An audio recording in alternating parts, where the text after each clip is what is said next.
জন্য গাড়িটির পিছনে দেখুন এই বিড়াল এই বাচ্চাটি কি করে।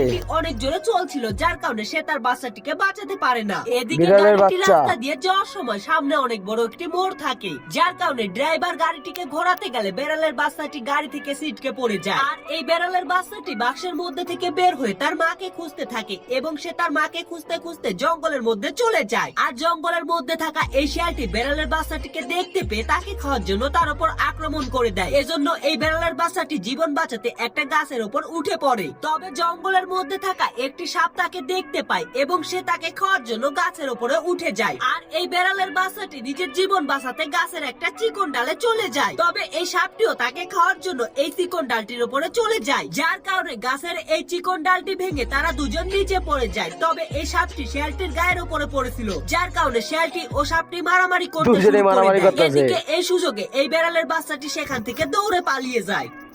অস্থির।